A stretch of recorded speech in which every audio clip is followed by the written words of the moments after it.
Salve, io sono Thesaurus e questo è il primo video del canale, tolto quello di presentazione a cui consiglio di dare un'occhiata nel caso vogliate saperne di più, insomma, sul canale in sé. Ma bando all'autospam, passiamo all'argomento del video.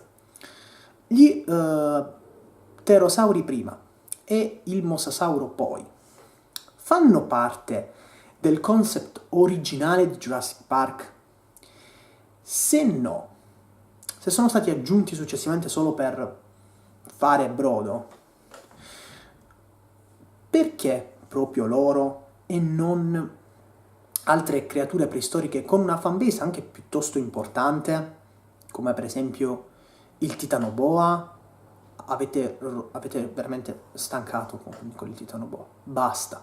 Non posso vedere un video di animali preistorici senza che qualcuno commenti sotto vabbè, ma il titanoboa, quello era bello, quello era forte. Basta, vi prego. Basta col titanoboa. Non lo voglio sentire mai più. È un serpente grande. Basta. Basta. a parte questo piccolo mio problema con il titanoboa, perché proprio gli pterosauri e il mosasauro? Perché? Scopriamolo insieme. Allora, sfatiamo un mito. Gli pterosauri non sono stati aggiunti successivamente nel secondo film della saga, più che altro nel terzo, perché nel secondo fanno tipo un'apparizione a muzzo, così, senza una logica dietro. Alla fine del film c'è la famiglia di T-Rex felice, che sembra veramente uscita da, non lo so, Piedino e la Valle Incantata, insomma, e pare un pterosauro, così, un pteranodon, che significa ala senza denti. Tenetelo bene a mente per dopo. Un albero morto che urla, eleva le sue urla al cielo, senza un vero e proprio senso, ma a parte quella breve apparizione, non sono stati effettivamente inseriti per la prima volta nel franchise in quella scena, e poi in Jurassic Park 3, come vedremo. Ma fanno parte, il concept di pterosauro più che altro, del primo Jurassic Park, ossia del libro di Jurassic Park, perché per i pochi che non lo sapessero, effettivamente tutto ha avuto inizio con il libro Jurassic Park scritto da Michael Crichton, uno scrittore che non c'è più, e poi ha scritto anche Il mondo perduto, che poi è stato la base, diciamo, grosso modo di Jurassic Park 2 The Lost World. Diciamo la base, perché se già ci sono differenze con Jurassic Park libro da Jurassic Park film, nel 2 hanno completamente, nel mondo perduto hanno completamente rifatto tutto praticamente. C'è solo proprio l'ossatura originaria proprio, cioè, e basta. Per il resto non c'è nient'altro veramente, sono completamente diversi con tutte le dinamiche poi ne sono susseguite. Ma a parte questo, appaiono nel primo libro in un capitolo apposito, si può dire, anche se è un'apparizione piuttosto breve, devo dire, e non sono né Pteranodon e un Dimorphodon. Appaiono in Jurassic World. Ecco, non sono nessuna delle due cose, sono dei Pterodactylus. Per chi non avesse idea di cosa io stia parlando, sono degli pterosauri di grandezza media, diciamo medio-grande. Hanno una pettorale di 4-5 metri e nel libro vengono praticamente descritti come dei pipistrelli molto grandi, pipistrelli giganti, con il muso da coccodrillo. I Pterodactylus, che appaiono qui, sono in una voliera in cui il dottor Grant e i due ragazzini che ha al suo seguito, Timmy e Lex, vi entrano dentro, vengono attaccati dai Pterodactylus, che sono mangiatori di pesce, sì, ma sono molto aggressivi nei confronti di chi invade il loro territorio. Quindi vabbè, i nostri eroi riescono a scamparla, tutto bene quel che finisce bene, insomma. Quindi mi spiace, per quelli di voi che dicevano, che credevano che gli pterosauri fossero un'aggiunta spuria al concept originario, mi spiace deludervi. Gli pterosauri esistono, anche nel primo libro, nel secondo non fanno alcuna comparsa. probabilmente sono solo quei 4 là che hanno sicuramente fatto una bruttissima fine. Non so perché sono stati sostituiti in seguito con lo Pteranodon, probabilmente perché è più grande, e quindi avrebbe fatto, cioè, la scena si poteva fare la scena, insomma, in cui questi animali prendevano gli esseri umani e li portavano nei loro nidi, cosa che è stata poi appunto riproposta, questa scena della voliera, in Jurassic Park 3. Allora, che non c'ha molto senso sostanzialmente, c'ha il loro ma un po' tutto il film è abbastanza deboluccio. Jurassic Park 3, non me ne vogliate, fan dello spinosauro, mi spiace tanto, mi spiace. In questa voliera ci sono questi pteranodon molto grandi e con dei problemi, perché hanno i denti, e il loro nome significa ala senza denti, quindi probabilmente sono molto incazzati per questo. Prendono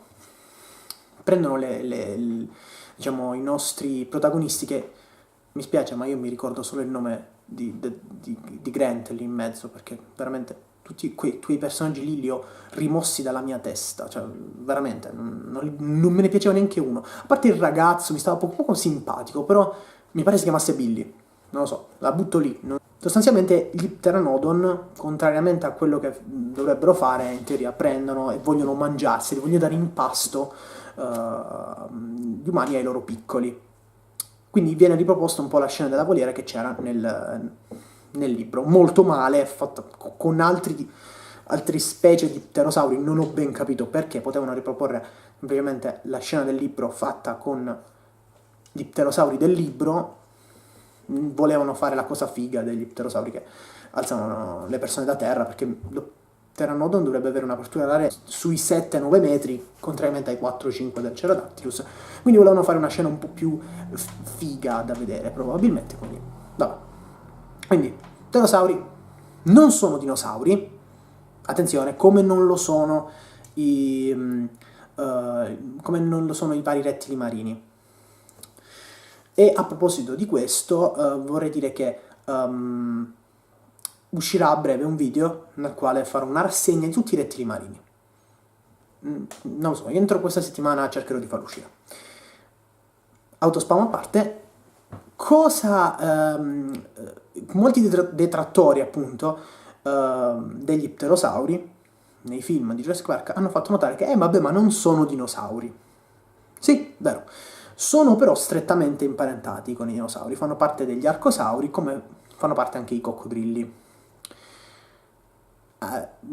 Anche se i coccodrilli sono comunque meno imparentati con i dinosauri rispetto agli pterosauri, con cui condividono un clade, ornitodira. Quindi sostanzialmente gli pterosauri sono i parenti più prossimi dei dinosauri e di conseguenza degli uccelli. Ma a parte questo, ragazzi, fanno parte del franchise. Ormai sono 3 film che appaiono, probabilmente appariranno anche nel prossimo, e secondo me ci stanno pure nel gioco Jurassic World. O ci saranno. Video riguardo domani, cioè l'indomani a questo video. Per quanto riguarda invece il Mosasaurus, la questione è un po' diversa. Non vi è alcun accenno a un mosasauro nei 2 libri della saga, ok? Quindi in Jurassic Park e in Il mondo perduto. Nessun accenno nei film fino al effettivamente primo film in cui appare, che è Jurassic World. Ecco, quindi qualcuno potrebbe dire, come mai proprio il mosasauro e non il pliosauro, il Predatore X, che la gente ha così tanto decantato? Perché non il titanoboa?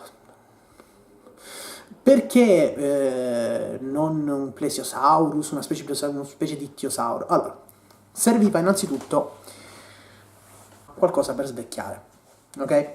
Jurassic World è nato dopo Jurassic Park, ma si rischiava proprio di fare un clone sputato dell'originale, e in più dovevano ammazzare l'Indominus, quindi un modo dovevano trovarlo. Sarebbe stato piuttosto improbabile riuscire a ammazzare l'Indominus con un Plesiosaurus. Ma perché non un pliosauro o i coccodrilli marini, che coccodrilli non sono, ma sono diciamo loro affini, come per esempio il Dacosaurus, non sono apparsi al contrario del Mosasaurus. Perché proprio il Mosasaurus? Beh, allora, innanzitutto bisogna sapere che oltre ai film e ai libri ovviamente, ci sono varie opere parallele che magari non molti conoscono perché non sono mai arrivate in tutti i paesi e comunque sono molto di nicchia.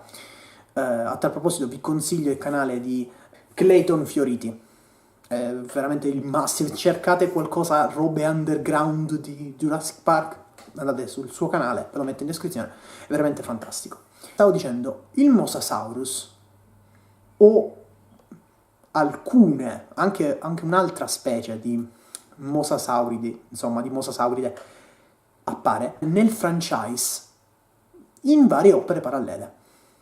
Molti di voi probabilmente conosceranno il gioco Jurassic Park The Game della Telltale. Ecco, lì appare un Tylosaurus, un mosasauride, è un po' diverso da quello che appare nel film di Jurassic World, però sostanzialmente il concept c'è un mosasauro gigante che mangia le persone, inghiotte praticamente intere.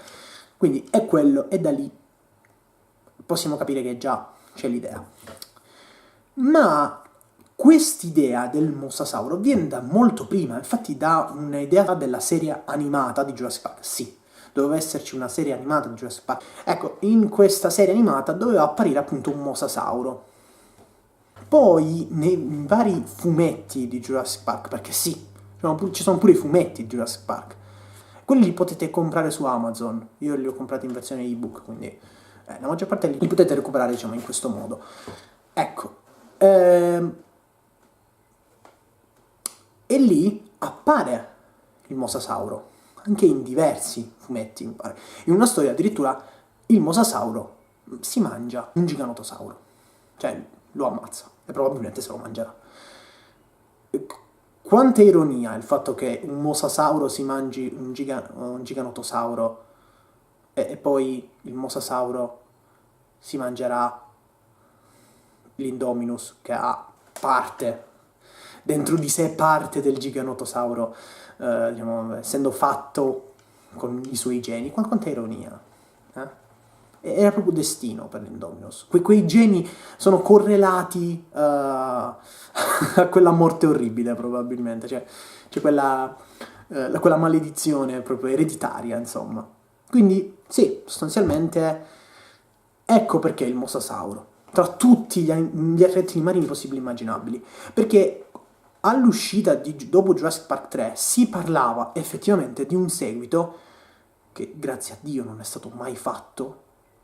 E tra queste idee c'era anche il voler introdurre appunto rettili marini come il Plesiosaurus, e finì tutto bene, poi a un certo punto la cosa è degenerata, c'erano ibridi dinosauro-umano, insomma, il quarto film stava per diventare la cosa più trash che si potesse mai fare, ma proprio trash, ma trashissimo.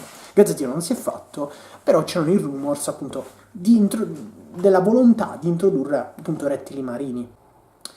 Quindi abbiamo capito che il mosasauro è stato scelto primo per questioni, diciamo, della trama del film. Doveva mangiarsi l'Indominus, quindi serviva bello grosso.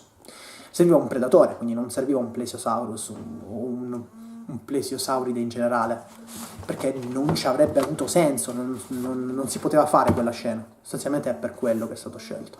Poi, perché è stato scelto proprio lui e non un Pliosauro, per esempio? Perché appunto così si poteva rendere canon, effettivamente, almeno nei film, perché nei libri non si può più, per ovvie ragioni. Sto ridendo, in realtà è una cosa tristissima, perché è una cosa triste. Sono una persona orribile, non mi imitate.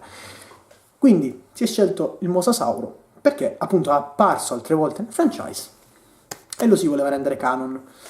Quindi appariranno questi due diversi generi, questi due diversi generi, questi due diversi gender, pericolo gender, di animali, anche nel gioco, ossia Jurassic World Evolution, che è uscirà il 12 del mese prossimo, cioè il 12 giugno.